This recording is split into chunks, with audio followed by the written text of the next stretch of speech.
Hey everybody, how's it going? Today I'd like to talk a little bit about two measures that I keep getting in my inbox about right to repair in other countries and what would my thoughts be on them. The first is the idea of forcing Apple to use USB-C on their phones rather than Lightning as a charge port.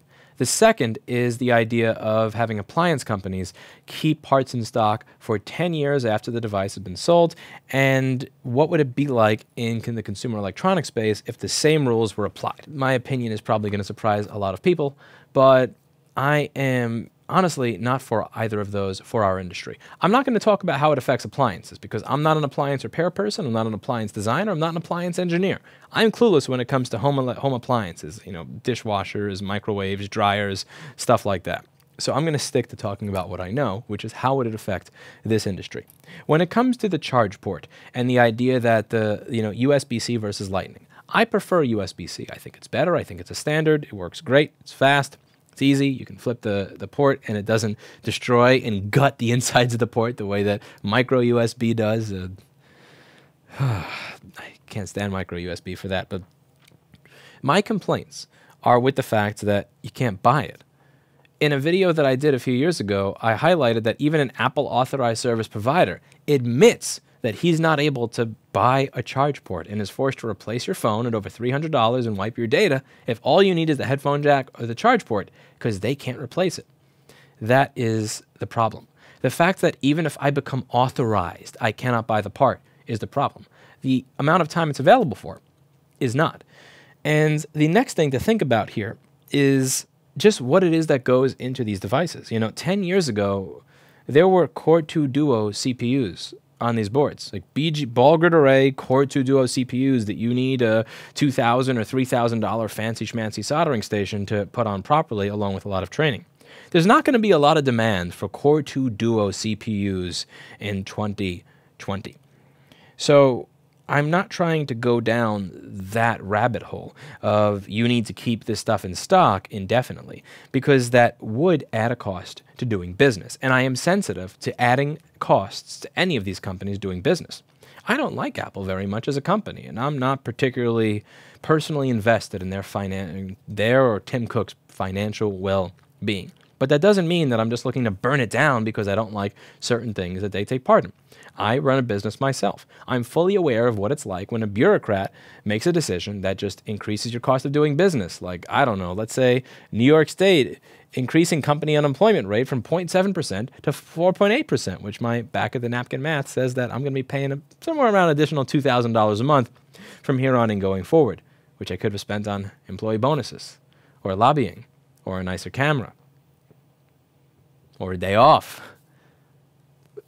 But besides my own personal salt there, I understand what it's like when regulations add to the cost of doing business. So you'll notice that many of the things that I ask for particularly are what will help us without adding to the cost of doing business. So when I say I'd like access to schematics and board views, I've said many times, I don't mind paying a $500 or $1,000 a year fee to get access to an FTP server, a username, and a login so that I can download these 200 kilobyte board view files. I think that allows the company to make money off of me accessing it rather than me just going to VenaFix and pirating everything for $10. They get to make their money off of it. I get to get all the stuff that I need, good relationship, and it's not something that's adding to their cost of doing business. When it comes to charge chips, one of the things that I talk about a lot is that if this little $5, $10 charge chip dies, I used to be able to buy the chip. Now, I cannot buy the chip because Apple made an agreement with Intersil where they said, don't sell this chip to anybody but us. This is our custom part. Do not sell it.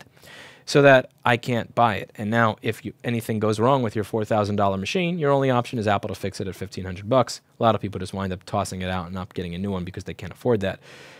My issue is that exclusivity agreement. So asking Apple to stop being dicks and just allow Intersil to sell the part is not something where I'm actually adding a cost to Apple. I'm not burdening them.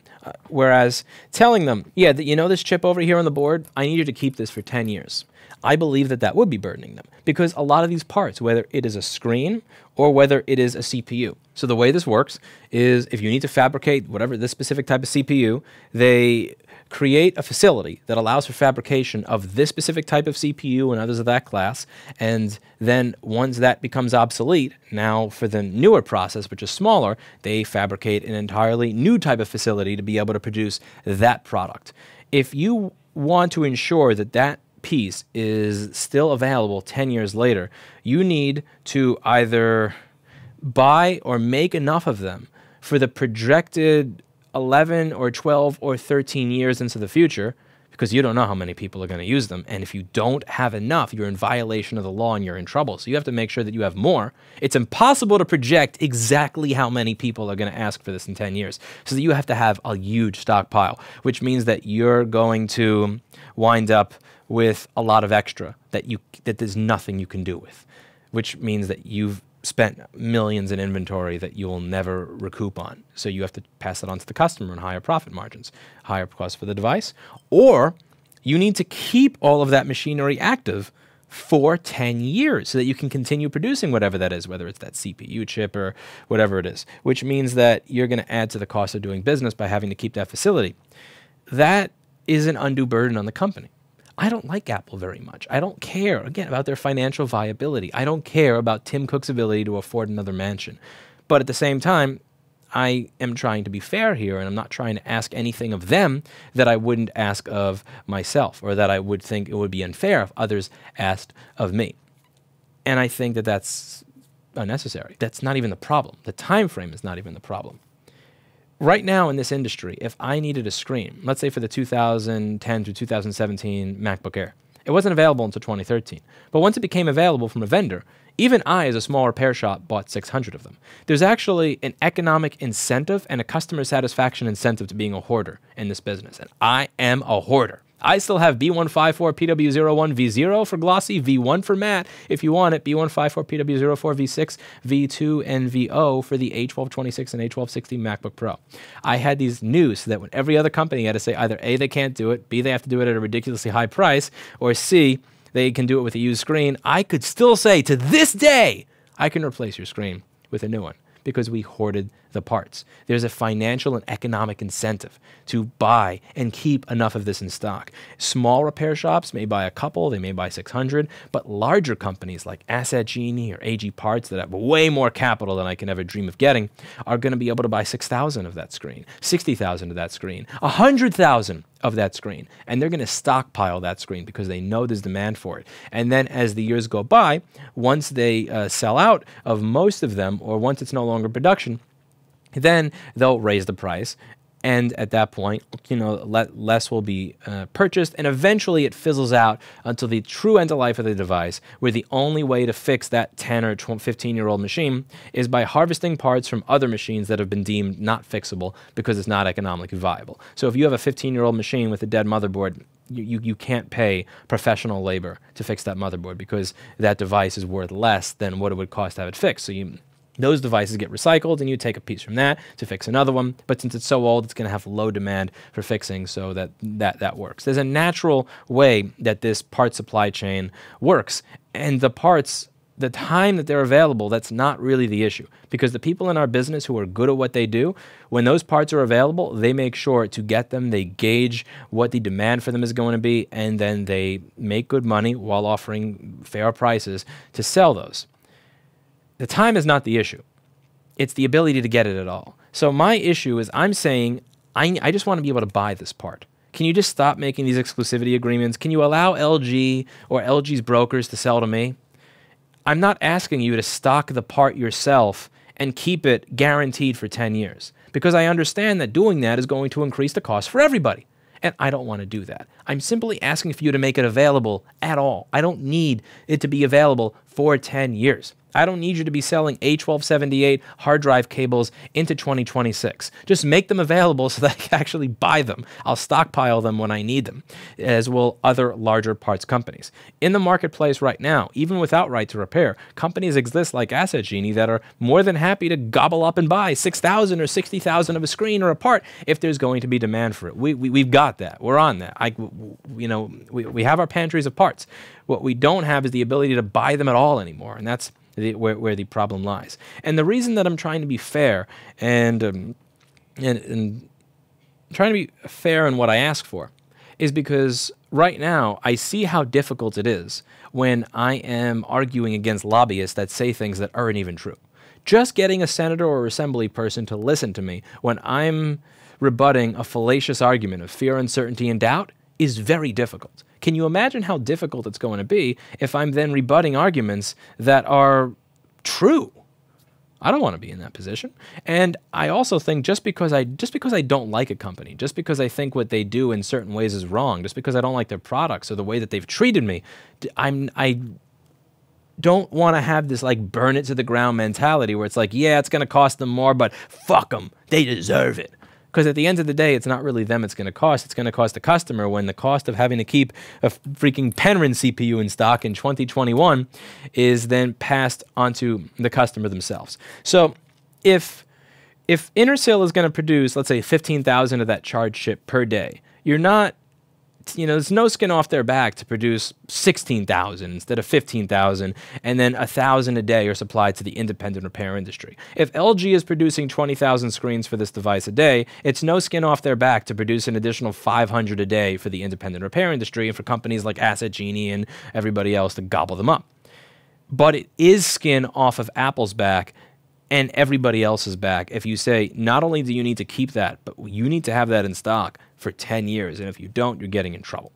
In our business, it is that way because that part is not manufactured. It is the plants that made it, the machinery that made that specific part loses a lot of its use once that part is no longer made anymore. It's just, move on to the next one.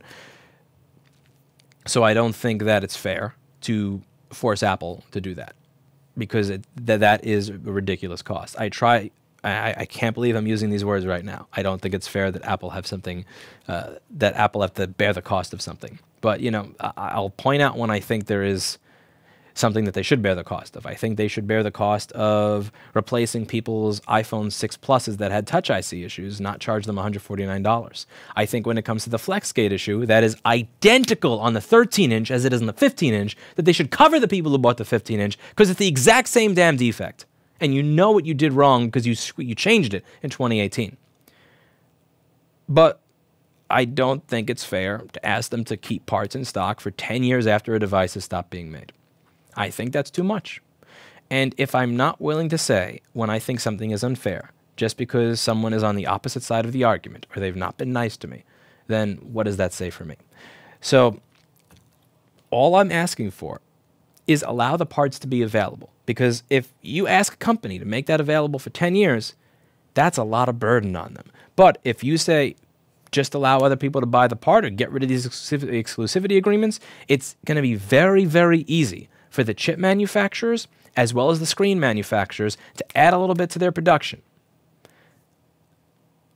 That's my opinion on it. Let me know what you think in the comments down below. Do you think I'm being too harsh? Do you think I'm being too nice? Do you think I'm being just right? I really do try to kind of see the other side. I try to understand the other side. I try to understand where they're coming from. And the reason that many of the our Apple readers may think that I'm just like out of my mind and mean and rah is because most of the time what I'm discussing, like, one of the things that Apple are doing are ridiculous. Saying that the A1706, oh yeah, covered under warranty for the screen, A1707, F you, pay over $500 for the screen, I think that's unfair. It's the exact same damn design defect. I think saying that you're going to cover Touch IC on the 6 Plus but not on the 6 is BS. Same case, same chip, same lift. I think that it's crap that they tell companies that manufacture charge ports, charge chips, only sell to us and nobody else. Like, there's no fucking good reason for that. So, yes, I come out swinging on many issues because I think it's warranted. But here, just because I don't like Apple doesn't mean I find something that is unfair to... I don't think that... I'm not going to advocate for something that I think is unfair. All right. I'm going to stop repeating myself. Going to get myself some dinner. Kind of hungry. Been eating, the kind of takeout and Amtrak car food and that kind of stuff for the past 3 days. Looking forward to getting myself a nicer dinner. See you in the next one. As always, I hope you learned something.